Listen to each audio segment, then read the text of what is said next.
Você vence outro, daqui a pouco já tem outro. Aí você começa: por que tu me rejeita, Senhor? Por que o Senhor esqueceu de mim? Por que eu tenho que passar por isso? Por que de tudo isso? Seguimos. Aí ele fala assim: porque me visto de luto por causa da opressão do inimigo. O salmista, meus irmãos, vestiu-se de luto. A palavra Salmo entristeceu, cara. A opressão do inimigo era tanta. Ele perdeu, meus irmãos, toda a alegria. Perdeu, não tinha mais nada. Tristeza absoluta. Absoluta. Vestiu-se de luto. Aí ele fala assim: envia a tua luz e a tua verdade, para que me guiem e me levem ao teu santo monte, aos teus tabernáculos. O salmista, meus irmãos, eu penso que ele vê uma luzinha. Ele fala assim: eu vou fazer essa oração crendo que Deus, Ele pode fazer isso. Ele fala assim: envia a tua luz e me dê força para que eu possa continuar a sua presença.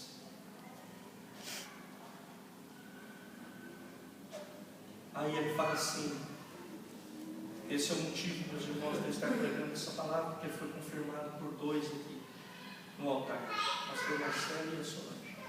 Então, irei ao altar de Deus, que é a minha grande alegria, e com harpa te louvarei, ó Deus, Deus meu. Aí ele fala assim: então, no meio de tudo isso, o que eu faço?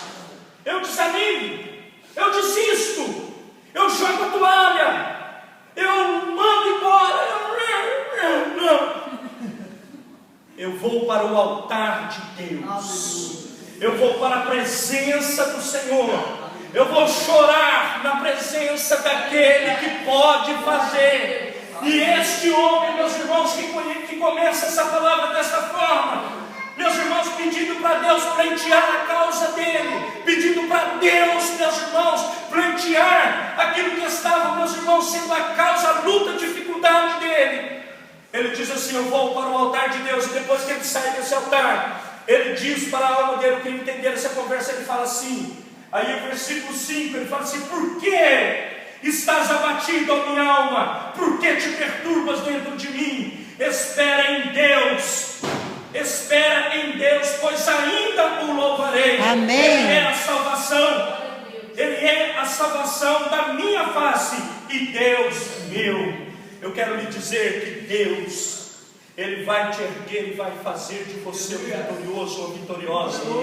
Não adianta eu ficar resmungando, não adianta eu ficar murmurando, não adianta eu ficar na minha casa reclamando da minha vida. Meu querido, eu preciso estar no altar de Deus e me alegrar, porque, meus irmãos, no altar é onde, meus irmãos, Deus faz a diferença, é onde Deus faz e ninguém desfaz. Eu comecei a palavra dizendo que o que Deus prometeu para a tua vida, ninguém pode tirar, porque a palavra do Senhor, através do profeta Isaías, diz: em agindo Deus, quem impedirá? Ninguém pode impedir o agir de Deus na tua vida. Se Deus prometeu, Ele é fiel, Ele é justo, e Ele vai cumprir e vai te dar aquilo que você precisa, não porque eu mereço, mas porque Ele é grande e porque Ele me ama.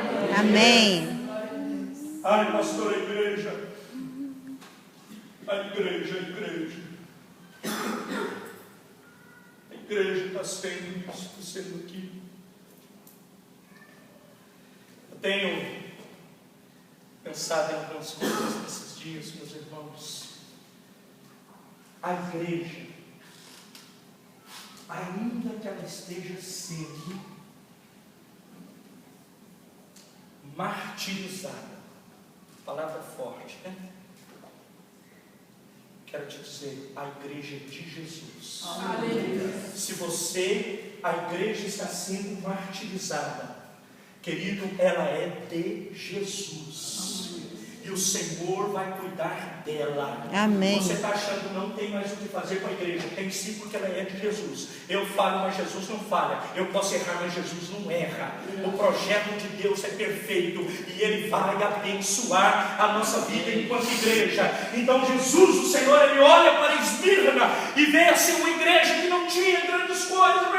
Ele fala assim: tu és pobre, mas tu és rica, porque essa igreja tinha amor, ela tinha oração, ela tinha a bênção do Senhor, que enriquece, não acrescenta dor. Tu és pequena, tu és pobre, mas tu és rica. Eu quero profetizar sobre a tua vida, ainda que você ache isso no teu coração, a tua igreja, a igreja que você tem sido plantada, é uma bênção, porque ela é a igreja de Jesus e ela é maravilhosa. E eu louvo a Deus por isso. Amém. Deus, meus amados, tem um plano para a tua vida. Esse plano é maravilhoso. Eu vou encerrar nisso. Paulo, um dos tantos que poderia ter desanimado, poderia ter parado no meio do caminho, ele escreve à igreja de Coríntios e fala assim: olha aqui, igreja, eu sofri naufrágio, eu fui açoitado, eu apanhei, eu fui injustiçado, eu fui preso, fui jogado para a luz, aconteceu de tudo com ele. Eu fui para uma ilha, fui esquentar as mãos, tinha bastante gente lá esquentando. É tão interessante isso, eu lembro que o pastor Walter fala isso. A serpente morde o crente, coisa interessante. Por ter mordido o outro lá, mordeu o Paulo. Parece que o negócio é com a gente, né? Aí, ele termina, ele conta essa história para a igreja de Coríntios. Aí, no finalzinho da sua vida, Paulo tinha 67 anos. Ele está escrevendo para os irmãos uma carta para um jovem chamado Timóteo. E ele escreve para Timóteo: Timóteo, eu combati o bom combate, eu acabei a carreira e eu guardei a fé. Ele não falou que ele tinha mansões, ele não falou que ele tinha aviões, iates, nada contra, você pode ter o que você quiser. Ele não falou nada disso, eu falei: eu guardei a fé. Eu combati o bom combate, eu guardei a fé. Ele termina de contar aos irmãos a sua história. E Paulo, tirado da cidade, ele é decapitado. Foi morto dessa forma. Meus queridos, muitas vezes nós achamos que não vale a pena nós nos esforçarmos. Eu falo até para algumas pessoas, já falei isso até para casais. Eu já falei para casais assim, uma situação difícil. O problema, sabe qual é a melhor coisa? Quando você se separar, vai embora um para cada canto e está tudo certo. Porém, eu vou dizer outra coisa para vocês: quem juntou vocês foi Jesus. Então nós vamos lutar com esse negócio aqui, vamos vencer essa batalha. E Deus vai dar vitória. O melhor, vocês entenderam o que eu quis dizer, né? O melhor é estar juntos, é continuar na presença do Senhor. Quero te dizer, amado, que o Senhor vai te levantar e vai te abençoar. E vai fazer de você um homem, uma mulher cheia da graça e do poder do Senhor. Não é só você que desanima, eu também desanimo. Não é só você que entristece, eu também entristeço. Não é só você que frustra, eu também me frustro. Frustro. Ela está ali, depois ela corrige. Eu não sei, meus irmãos. Isso acontece comigo e com você. Talvez você esteja dizendo: ei, esse pastor dela pregando, muita maravilha para mim. Senta com ela ali depois e pergunta o que passou. Mas eu quero te dizer que é muito bom ser crente. Amém. É muito bom seguir a Jesus. É muito bom estar com Jesus. Aleluia. Glória a Deus. Como é bom, meus irmãos, nós podemos enxergar, nós estamos enxergando isso todos os dias. Que o profeta Malaquias escreve no capítulo 3. Que o Senhor verá a diferença entre o que serve e o que não serve.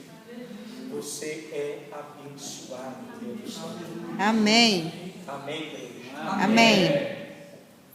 Queridos, eu quero chamar todos aqui à frente. Em nome de Jesus.